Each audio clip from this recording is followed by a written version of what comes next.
Hello, welcome to my garage. This is my 1981 Vespa P80X. It's been upgraded, modified a little bit, but that's not why we're here. I ride this thing everywhere when I can, when the weather's nice, sometimes when the weather is bad. But in this case, I have a situation where the choke lever, which is right here under the seat, I can't pull it out. You need to be able to pull the choke to start the scooter. So it's been getting like worse and worse and worse, and I've been putting it off because it's kind of annoying to fix. At least I think it's gonna be annoying. I'm pretty sure, well, that we're gonna have to take the seat off and pull the gas tank out. And anyway, well, you're welcome to come along for the ride. So first things first, let's pull the seat and undo the bolts that the gas tank has keeping it on. And then we'll pull the side cover here and have to disconnect the fuel line and some other stuff. So anyway, let's get the show on the road. So it's these two guys that hold on the rack, but also the back of the gas tank. Two here, and then this third one. Let's do the seat first. These are all 13s because it's Italian. It's got to be a 13, 11, 7, or like whatever, all the time, everywhere. So this is a German market Vespa. It was meant for teenagers, and so the engine was, you know, pretty small displacement, and the gearbox was set so it would kind of only go like 30 miles an hour or something like that. And they only sold them for a couple of years in Germany. I ended up getting this in Phoenix of all places, and we had it forever, and then it was bad. It had like a tree growing through it, through the steering stem here, and I ended up, you know, repainting it, essentially re-engineering it by now, and some other stuff.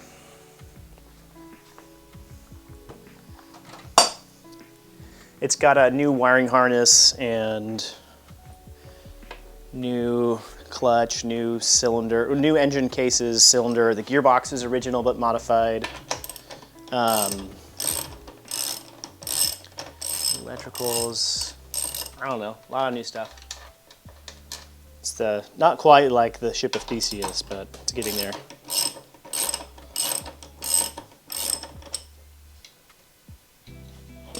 All right. I think I can not slip it off. Okay, we got to do this guy, and this is bigger. It's like a 17. Yep.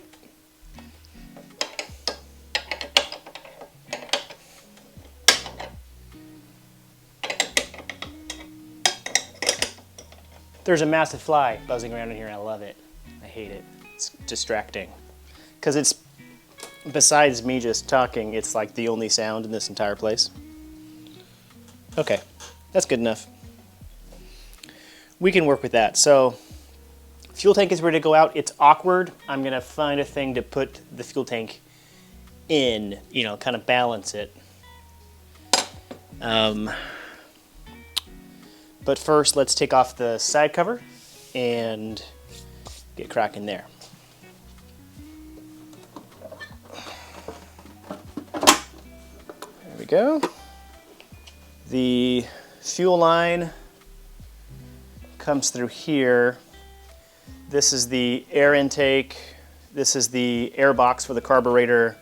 So we're going to undo these two screws, take off the carburetor cover, and undo the fuel line. So that's next. All right, so I'm removing the airbox cover. It's just these two screws. Okay.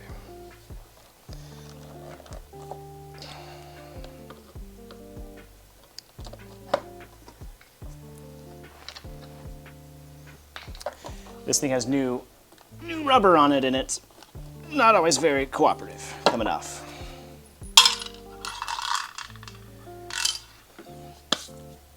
All right, so here's the air filter. The choke cable is coming through right here. Actually, this cable that you see here is the choke. Just beneath it is the carburetor, sorry, the throttle cable. So let's remove the 2 screws holding on the air filter, and that'll give us room to work at disconnecting the fuel line. Now it's possible that this whole thing can be fixed right here in the air box. I might not need to pull the gas tank like I was afraid I think I will have to.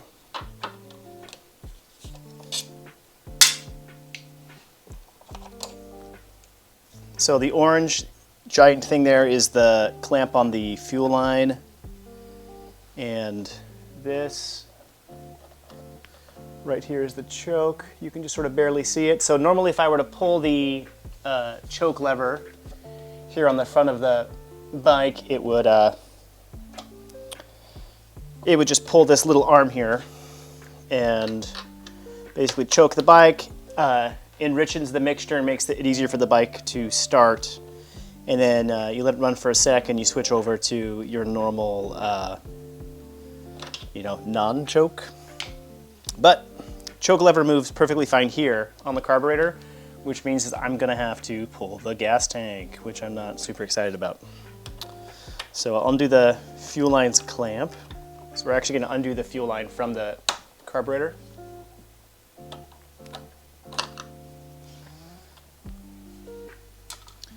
Which will let me disconnect the fuel line from the carburetor this way. But now that the clamp is loosened, I can yank the, nozzle thing here out. All right, so I got the nozzle off. I can push the fuel line out of the airbox, and it's gonna be such a pain to get it in there later, but you gotta do what you gotta do. And now I'm free to pull the fuel tank up here on top. Okay. Got a bucket. That's what we're gonna use. All right. The audio will have changed because my wireless microphone battery wasn't charged. Well, the receiver wasn't, so it is what it is. It's just me and you and a giant fly buzzing around the garage constantly. Carburetor's fine, like inside here everything was fine. Under the fuel line, scooched it out of the airbox, so now I should be pretty free to pull the gas tank. There's just a couple of things I need to do first. One thing is that around down here there's the fuel lever, which I definitely don't want to turn right now because the gas would come out, which is kind of messy. Right above it's the choke lever, which is not cooperative, but there's a little rubber ring around the fuel lever, and I just need to get it out of there before I can pull it, because the fuel lever is attached. It's a petcock. It's attached directly to the tap on the bottom of the bike. So I got it out. Let's awkwardly do this, shall we? Okay. All right, past that.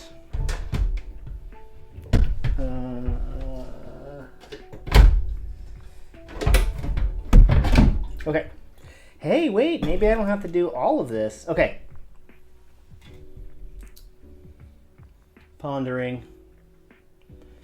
Here's my little fuel tank. Here's my fuel tap. And its wiring, which I also don't want to mess with. Gasket. Okay, wait, maybe we can compromise?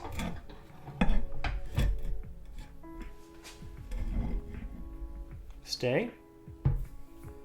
Because I don't want to have to pull the fuel hose through the frame.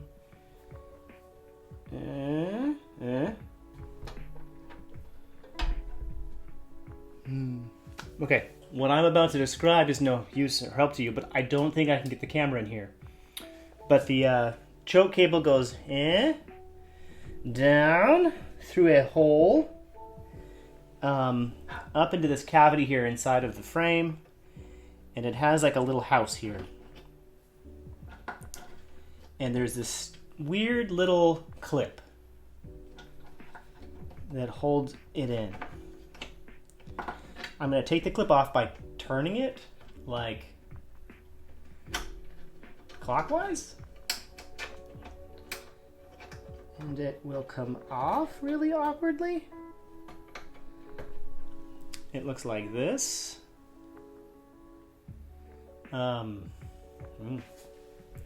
It keeps the lever from being pulled completely out of the frame. Or at least it's supposed to. God, what is the deal here? We are going to unhook the choke from the little lever in here. And we're going to try to undo the choke from this little lever here. So. Okay. Choke's unhooked there. Theoretically, I should be able to just yank on this and have it come right out. So it's totally not budging. Which means there's something horribly wrong here. Oh! Hey, wait. So the choke cable is like, it's just literally a little piece of like piano wire. And I think that it is like bent or something on the actual lever, maybe? Oh, God. Terrible. It just makes terrible sounds. Okay. What is the deal here?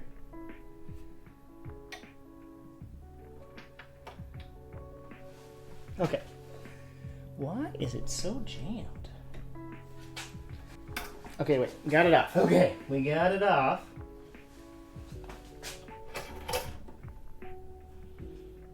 Oh, it does look a little weird. There's like no way for me to show you this, is there? Is there? Alright. It's just a wire, and you have your knobby guy. It like fits through here and just gets pulled through down the channel. I think the wire is just bent badly. I'm gonna go grab another choke cable I have and just compare. They're like the same. The one I have in the frame right now is more bent, and I don't like what I see. I think the wire was catching on like the shaft that the thing goes in, the knob. So let's bend it back a little. We will enforce compliance. Mandatory. I could always put in the old cable. Oh, okay, or we can make it way worse. Oh, just bent in a different direction now. Let's bend it the other way. Okay. Better? Better in some ways, worse in others. I'm gonna say that'll do. I don't know if it actually will do. I'm gonna feed this back into the frame through this little hole, and then we're just gonna add some lithium grease and hook it back up to the carburetor and yank on it some. There we go. It's fine. Oh, yeah, fine. That's where I wanted it to go. I think it's important to get the rotation of the knob right. Let's get rid of some slack here. Okay, I'm using a screwdriver just to grab the arm. You can grab like the choke lever with the screwdriver at the base, and it leaves the hook that the wire attaches to open for you to attach the loop at the end of the choke cable. So I've got it hooped on. Before I attach the weird little clippy guy, let's just give it a yank. And I can't pull it off. Okay, why? Is it resistance in the wire? Like in the cable sheath? I mean, it kind of goes in and then down and then up and out to here. Someone put a lot of lithium grease in here.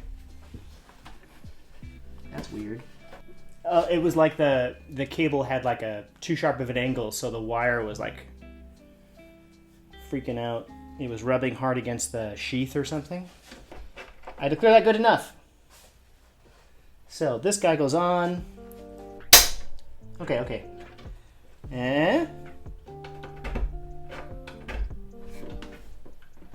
Travel back in time to the late 70s. It would make so much more sense to have the choke cable go through the air intake, because the air intake is this huge opening in the frame. Have the choke go in there. I don't know. It would block airflow a tiny bit, but not that much. Okay, we have a choke that's not that bad.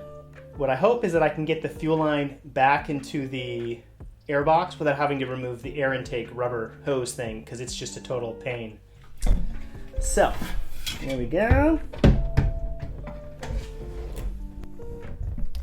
I love having this rack. It's an aftermarket rack, but it's like chipped my paint a bunch, but it's also not a beauty queen.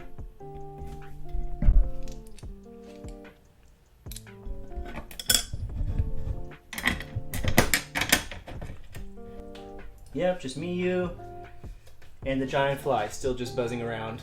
You know, best of friends. Maybe I won't have to undo this part. Getting a good view there, aren't you? Just like my paunchy body. Little grabby guys.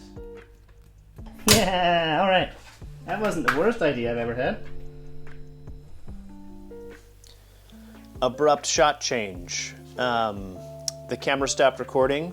It's got a hard limit of 30 minutes. I don't normally film things that long with this camera, so I learned. But fortunately, you missed nothing, basically. I very expertly, like without any frustration, got the fuel line into the air box and attached the carburetor. And again, also without any frustration, got the air intake bellows, the rubber hose, attached just perfectly, no frustration. I didn't get dirty. I looked really good doing it. In fact, I looked really competent. But that's it. Thank you for joining me on this episode of The Melt Show. Wow, what a journey we went on.